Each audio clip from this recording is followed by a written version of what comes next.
Yo, what's going on, y'all? Happy Saturday. Happy Saturday, y'all. We made it through the week. We made it through this week. We are almost finished with the month of February. How y'all feeling? How y'all doing? Yeah, my spirit been on the roll, y'all. It's been a couple times I wanted to get on here and just do a video, but I've been kind of like in transition, moving, doing a bunch of different things. So I finally got to sit still before I go into the gym. I always try to get to y'all before I get all sweaty and looking a mess or whatever, so I look halfway decent for these Jones. But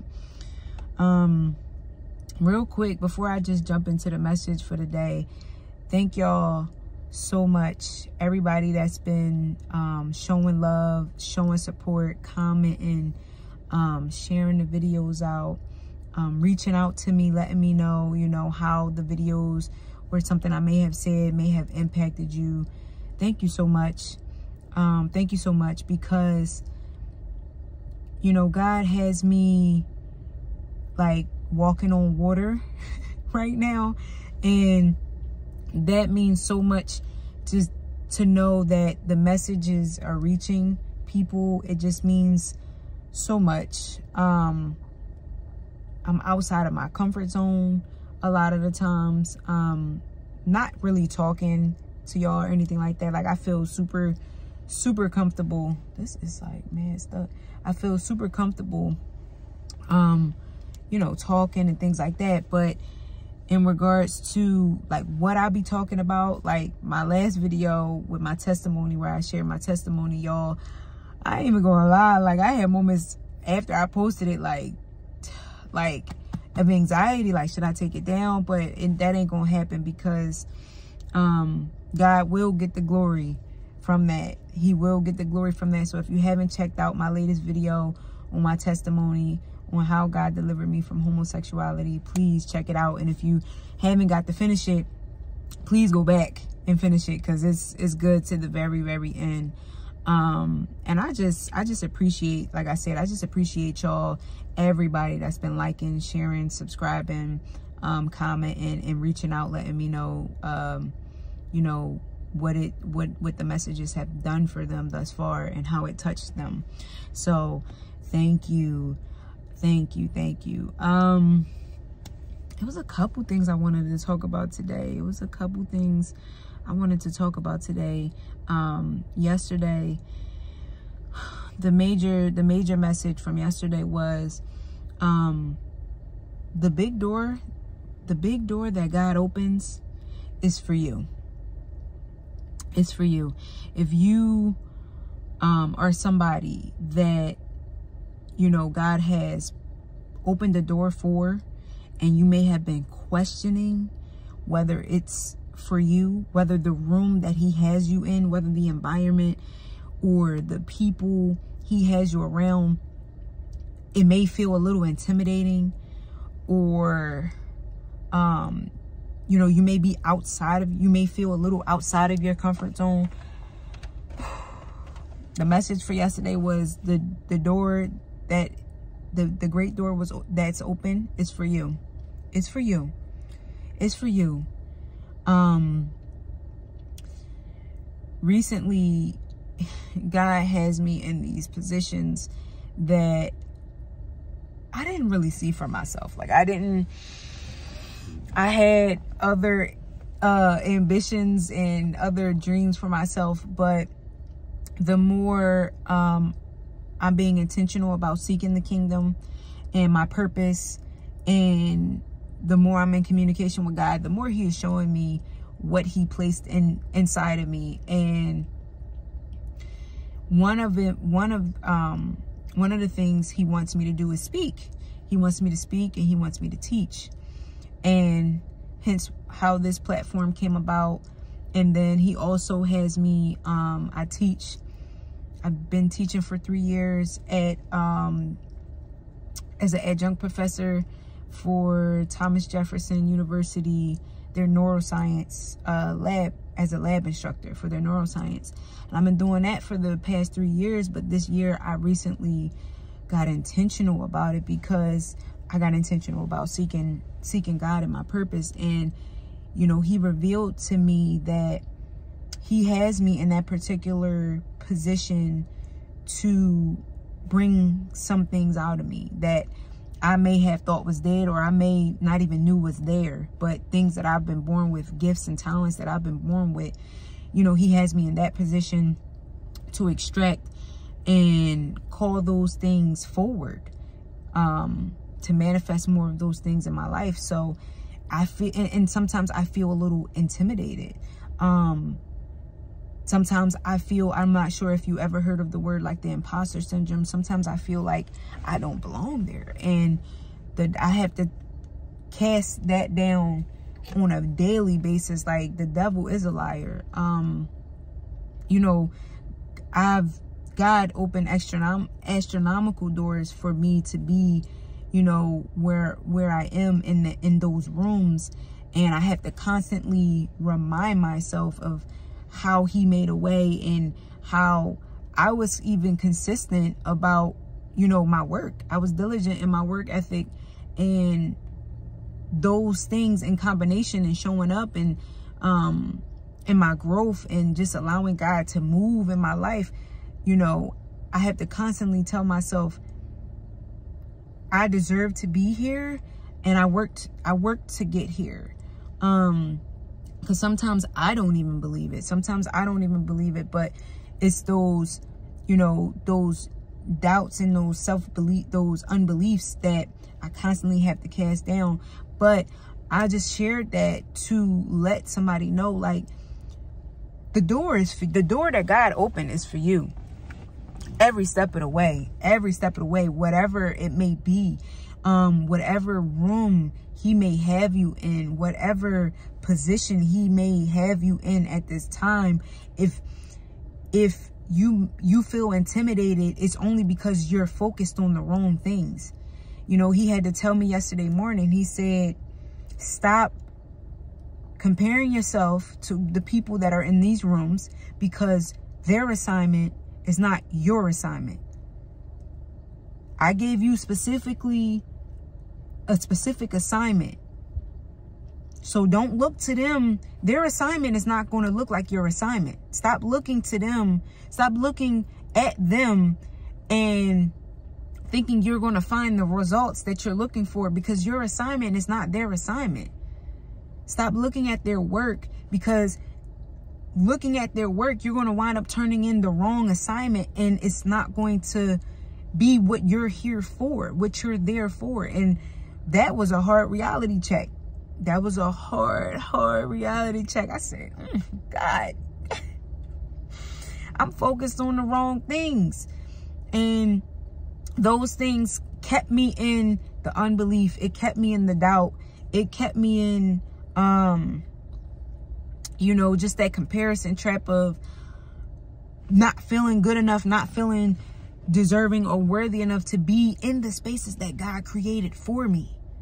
Like I want y'all to understand and get that in your mind. Like, let that saturate, let that sit. Like, these environments, these places that God have you in are predestined, are predetermined. So that means they were created with you in mind, excuse me. And if God has you there, he has you there for a reason and a purpose. And these are things I constantly got to feed myself, and I constantly have to tell myself. And that just goes along with renewing your mind, y'all. Renewing your mind. So I just wanted to encourage y'all, somebody, when you hear the term or the phrase renew your mind, just get in your word, cast down those imaginations. You really want, because when I talk about the enemy feeding you lies, it'll come sometimes in a spirit of fear. It'll come sometime in a spirit of doubt.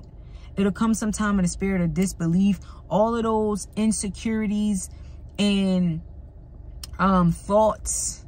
And it'll be a pattern. It'll be a pattern that we don't even recognize, that something's wrong. Until, you know, we actually get into the word and we'll read the truth, and it sounds so foreign. Like, oh, so what getting in the word does, and making a habit of it does, is it counteracts those patterns, those habits, those habitual thoughts, negative thoughts that we've grown accustomed to. It counteracts that. It's slowly but surely. Slowly. It's not an overnight thing. And this is why I always, you know, try to stress and encourage baby steps, progress, one step at a time, not more than you can chew. Because what that does over time is it creates a flow. It creates a rhythm, a pace. It creates a pace that's sustainable. If you go too fast, you're going to run and run out of wind. You're going to exert more energy than before you even get to the mission. You know what I mean? You want to be able to create a pace that's customary to you, that's custom to you and your walk and your relationship with Christ. So, and your growth. So with that, it creates a,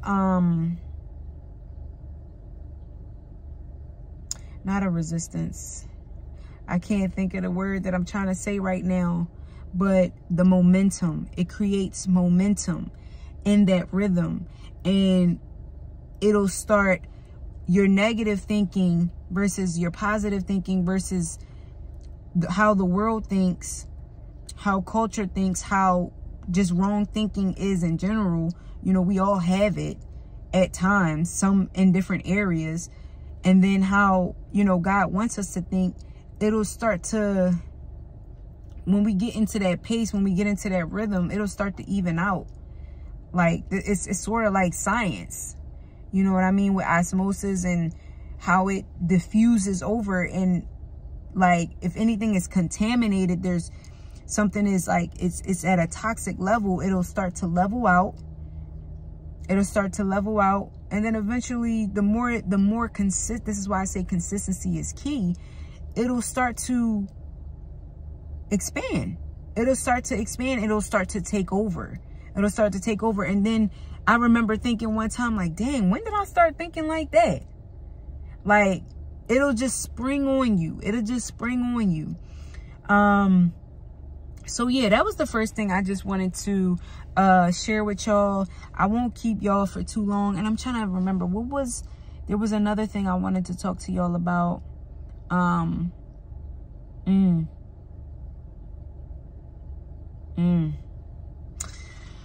gonna do a separate video on that, but I wanted to talk to y'all a little bit about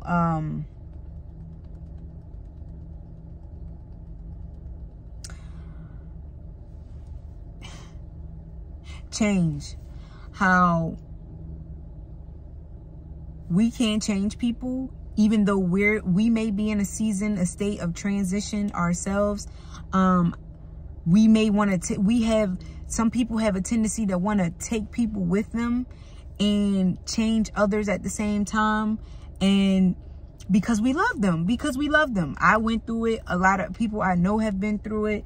Some people are still going through it. I'm still going through it with certain people, where it's like, you said yes. You said yes to your change. You made up your mind. You made up the decision, the commitment to say, you know what, I want to change. I want to see different results in my life. So I made the commitment. I made the decision that I'm going to do things differently. But there are some people that we love dearly, that we cherish dearly, near and dear to the heart, that have not made that decision. And that's a hard reality. That's a very hard reality to face. And what I wanted to touch bases on with that is some, like, a way of thinking about it that has helped me, that has helped me coming to acceptance with other people not changing. And I just want to say that is not a one-time thing. Like, that is not a one-time thing where it's like acceptance is not a one-time thing. Forgiveness is not a one-time thing. Like, this walk, it requires redundancy. And that's what Paul talks, I believe that's what Paul is talking about when he says it requires endurance. Like this race, this marathon, this run, it requires endurance, perseverance, and that requires consistency. And that's hence even what I talked about with the pace, with just focus on getting your pace together right now. But with that, you know, we start to experience the goodness of God and, you know, his grace and his mercy and his favor. And we want to share that with people. We want to share that with people, and we want the best for people, and we want to see them win just as much. And it's like, we want to pull the wool off their eyes. We want to shine the light and say, look, like this, like, I know we've been like living this way for so long, but we no longer had, like, this is the sauce right here. We done found the ingredients, the sauce, and we want to share that with everybody. But I'm learning how to accept that some people just aren't there yet, and that's okay, because with that acceptance, what has helped me accept that is I am learning to really trust God,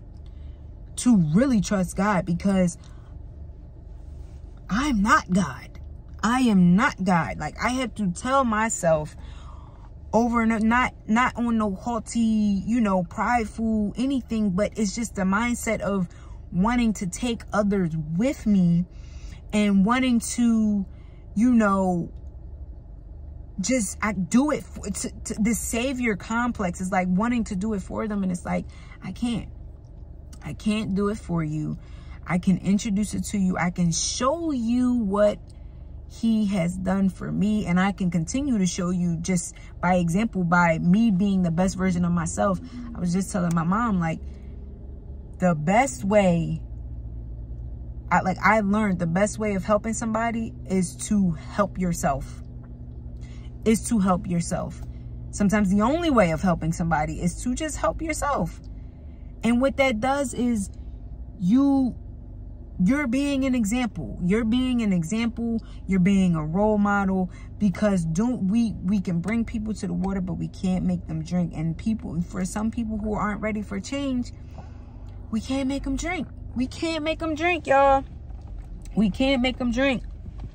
As bad as we may want them to drink. But with that, like I said, I'm learning really how to just trust God, because God is God. If he could do it for me, I know he could do it for you. I know he could do it for you. I know he could do it for you. And that's really what I'm learning how to implement, apply in my life, so that I can, because my anxiety be like, oh, you gotta help this person. Or my anxiety be like who you think you can't, like, all right, you came from the bottom, you gotta go back and get such and such. And not to say that you can't help people. Of course you can help people. But bring it to God and ask him what your place is with them. Ask him how to best do that, and ask him how to give it to him alongside of that. Like, that was a major piece that was missing for me. So I hope that was able to help somebody. I know I said I would do a 2-part video with that, so I might just branch off each of those categories and go into a little bit more depth, where I can give a few steps for each, a few steps for claiming them rooms that God is putting you in, claiming them roles and them positions, and walking in the authority that God has ordained for you, have authorized you for, and have approved you for. And then also accepting the change, accepting that, you know, we ultimately cannot change people. All right. So I pray that those words were able to help somebody. I pray that y'all having a good and blessed day. Getting after these goals. It's Saturday. It's 38 degrees where I'm at in Philly, but it's supposed to go back up hopefully this week, y'all. But I'm about to get in here, get it in. It's leg day. It's late leg day, but no excuses. We getting it in. We getting it in. I hope y'all having a good and blessed day. I love y'all.